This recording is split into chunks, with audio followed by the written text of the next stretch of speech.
Yes, I would like to talk about the lifetime performance of low birth weight piglets from hyperprolific sows. It's affected by perinatal nutrition. We have been working with identification and optimization of feeding strategy, and then our task was to investigate the effects on perinatal nutrition on lifetime performance of pigs. So a little bit about the content of this presentation. I'll give you some study objectives, a background about our study, and then I will give a brief overview about our experiments, including materials and methods, results, and conclusion, and thereafter an overall conclusion and some future perspectives. We want to establish an appropriate feeding strategy in the early postnatal lactation period to improve postnatal growth efficiency of low birth weight pigs from hyperprolific sows. To do that, we divided our tasks into 3 subtasks. The first was to compare the effect of daily carnitine and arginine administration on viability and muscle development of low birth weight piglets. The second task was to determine the optimal inclusion level of the most promising supplement, and again investigate the effect on viability and muscle development of these pigs. Then in the end, we want to evaluate the long-lasting effect of the most promising supplement with the optimal inclusion level on growth performance, carcass characteristics, and meat quality. So post-weaning performance. Some background. Low birth weight piglets are a major concern in the commercial pig production, as they display lower breeding survival rate, lower feed efficiency, and impaired carcass and meat quality. And the latter two are expected to be partly caused by impaired myofiber hyperplasia, which is formation of muscle fibers during the gestational period. However, recent studies suggest that it is possible to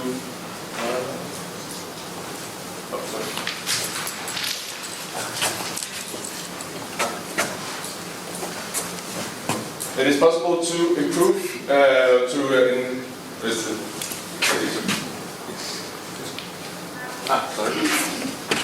to increase the number of myofibers in the first 4 weeks after birth. As you see here, there's a difference from day 1 to day 28. Therefore, we proposed a feeding strategy that perhaps could enhance or promote this phenomenon after birth. And the objective with this background was to improve the production efficiency by increasing survival, enhancing postnatal myofiber hyperplasia, and therefore increasing growth rate. In combination with a nutritional strategy, we also needed a rearing strategy for hyperprolific sows. As you might know, there are one alternative using nursing sows, where excess piglets are given to another nursing sow, and this nursing sow 1 is then giving piglets to nursing sow 2, and then with combination of extended weaning, it's possible to wean more pigs. However, we wanted to use rescue decks, which is another more novel measure for rearing excess piglets. Here you see our customized rescue decks. What is commonly used is that you take away the whole litter, or the larger litter mates of a litter, or the whole litter. But as we are interested in the low birth weight pigs, we choose to rear them in the rescue decks. And they are, of course, the challenge. So it should also be mentioned that the cause of the impairments of these traits in low birth weight piglets are likely the consequence of selection for a larger number of total-born pigs, which has consequently led to increased litter size, resulting in introducing growth restriction, which is basically that there is a greater competition among the litter mates with respect to the availability of nutrition for the fetal development. Therefore, there is impairment of development during the fetal stage for a number of piglets. We choose some supplements for our feeding strategy. We choose arginine, a semi-essential amino acid, and it has been suggested to promote survival, growth, and protein synthesis. And then we chose carnitine, amino acid derivative, involved in the transport of fatty acids in the mitochondria, and it has been suggested to promote the postnatal myofiber hypoplasia in particularly low birth rate piglets. So to experiment 1, we had a 3-week trial. We used piglets from hyperprolific sows, meaning that they had more than 15 total born. We had low birth weight pigs, below 1.2 kilos. We used a restricted feeding regime based on recommendations. Then from day 7 to day 28, we reared piglets in couples or in pairs. And then we weighed them weekly, and feed intake was measured daily. And then we slaughtered the piglets at day 28. Here you see the milk replacer in which we mixed in the supplements, also based on recommendations. And here you see the analyzed composition with around 21% protein and 8% fat. The traits of interest were, of course, growth performance. We analyzed blood metabolites, carcass composition, organ weights, and then we collected the semitendinosus muscle for later assessment of myofiber number and size, energy metabolism in muscle, and gene expression analysis of myogenic and proteasome-related genes. We observed relatively low weaning weight. We also had a low birth weight of 1 kilo. There was no difference between the groups. And also we had a low daily gain, a low feed intake, and especially if you compare to conventionally reared piglets, it was markedly lower with respect to all these parameters. But we did find that in the semitendinosus muscle, we analyzed for key enzyme activity, citrate synthase, hydroxyacyl dehydrogenase, and lactate dehydrogenase, where the ratio between LDH-CS and LDH-HAD is a marker for muscle maturity. And in both treatments, in both muscle types, both the dark portion and the light portion, we found an increased ratio of supplementation compared to the control, which indicate that reflects the relative importance of glucolytic compared to oxidative metabolism in the semitendinosus muscle.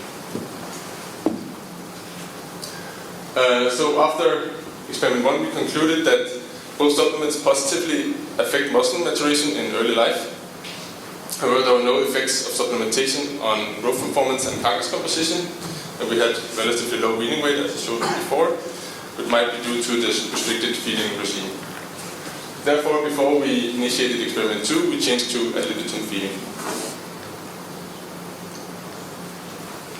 Again, we had a bit higher birth weight in experiment 2, and a bit higher day 7 weight where we weaned the pigs. Again, the experimental design is the same as in experiment 1. But we had greater body weight at day 28. And again, of course, also the daily gain is now closer to the one of piglets reared by sow, conventional rearing, and also the feed intake and the energy intake. But still, the feed efficiency is lower compared to conventional piglets. However, it should be mentioned that these piglets are probably not low birth weight IUGR piglets that we use. Also in experiment 2, as not expected, but we saw an increase by 30% compared to experiment 1 with respect to body weight at day 28. And then in addition, also in the semitendinosus muscle, we analyzed for activation of the mTOR pathway, which is involved in muscle protein synthesis. And what we saw, there was an increased activation of this pathway in both groups, both the carnitine and the arginine, also seen here by the darker bands of the western blot compared to the control. Therefore, after experiment 2, we concluded that compared to the first experiment, that ad-libitum feeding markedly improved the growth and the weaning weight. And there was a molecular effect of supplementation, as emphasized by the increased activation of the protein synthesis pathway. But as I mentioned, our second task, we would then wanted to find the optimal inclusion level of the most promising supplement. But after this experiment, there is still no clear indication that one of the two supplements has an advantage of each other. Then, before we commenced experiment 3, we analyzed the content in sow milk and realized naturally that it was a lot better, so to speak, than our customized milk replacer that we used in the first two experiments. There's a greater energy level, a greater content of protein, and a greater content of fat. Therefore, we had the idea to optimize our milk replacer so it was more similar to sow milk. We then increased the amount of milk protein and butter powder percentages 5% fat, and therefore we came closer to the sow milk with respect to all three nutritions. However, then we started experiment 3 with the optimized milk replacer. After a short while, we experienced that the pigs had massive diarrhea and therefore low growth, and we thought it was more responsible to terminate the experiment. We speculate that the cause of diarrhea is the combination of high dry matter content and protein and fat content. We also tried to do earlier rearing, as we also wanted to do that originally, but didn't get permission the first time. Then for the third experiment, we did get the permission. But we also speculate that it might be too early for these low birth weight piglets as they display impaired development. So in combination with this optimized milk replacer, it was not really successful. Then for the fourth and last experiment, which was to evaluate the long-lasting effects of the supplementation in early life, we went back to rearing day 7, and again we use hyperprolific sows and birth weight below 1.2 kilos. This time we also wanted to compare to conventionally reared piglets, which is why we also chose 24 piglets that were reared by the dam for the first 28 days. Then again we did artificial rearing. This time, to avoid or to minimize the risk of diarrhea, we chose a commercial milk replacer, as we assumed that this was developed and manufactured accordingly to the needs of piglets. Again, similar content to our first milk replacers with 20% protein and 10% fat. And then, since we didn't see any advantage, there was no advantage of one supplement over the other, we chose to combine them in one treatment milk replacer where we supplement with 0.05% carnitine and 1.67% arginine. So as illustrated down here, we had birth piglets. The conventionally reared piglets remained with the sow for 28 days. Again, we had the two milk replacer, artificial rearing groups from day 7. On day 28, we took the lightest of each pair and slaughtered it. And the heaviest one from each pair were then, together with the conventional piglets, reared piglets, fed a standard weaning, grower, and finisher diet until slaughter day 170. Then again, the traits of interest were pre-weaning growth, organ weight and enzyme activity in the sementilonosus muscle, post-weaning growth, so body weight at slaughter, and daily gain, feed intake, and feed efficiency. Then some carcass traits, hot and cold carcass weight, lean meat percentage, and blood loss 24 hours post-mortem.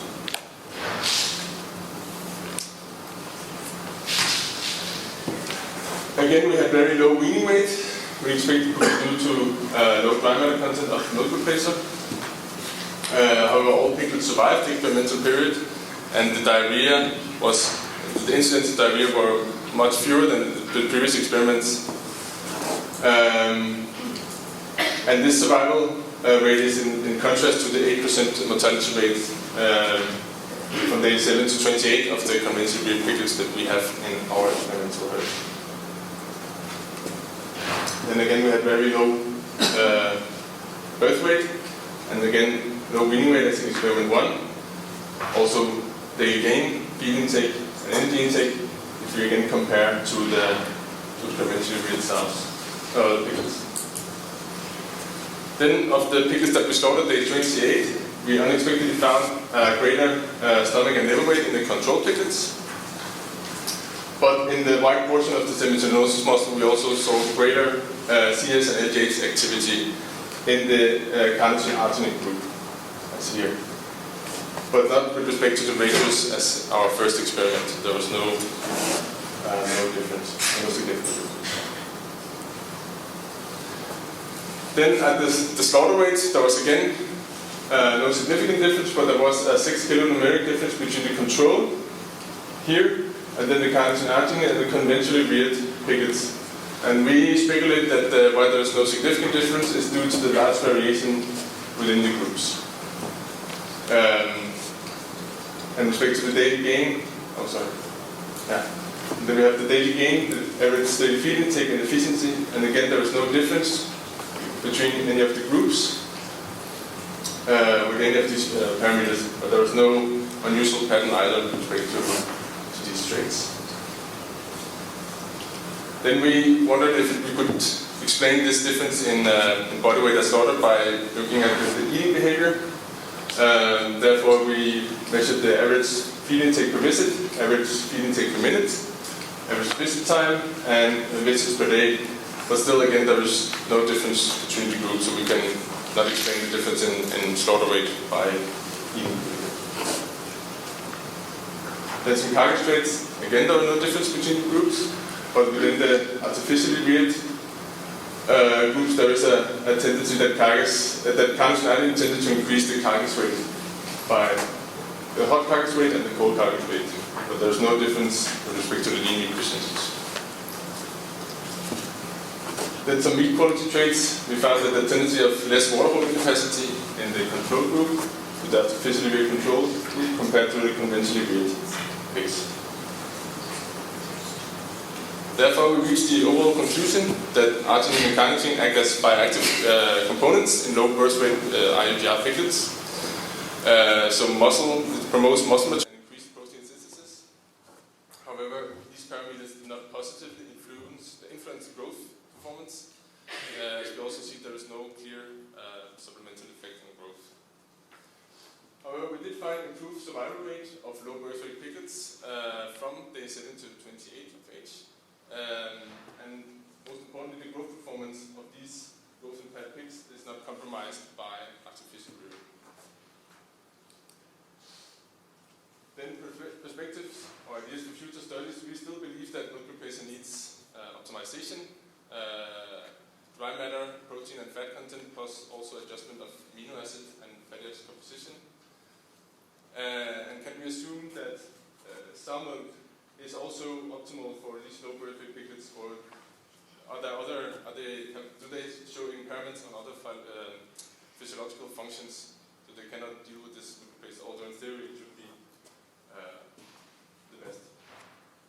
Then, even though we didn't have great success with early artificial rearing, it's the first 3 days after farrowing that the greatest the survival rate is lowest. In some countries, it's already now common to rear day 3, but then you already have lost a lot of especially low birth weight piglets. And normally, as I mentioned, it's mainly the larger little mates that are weaned, but it's actually the low birth weight piglets that are most vulnerable. Those are the ones that need special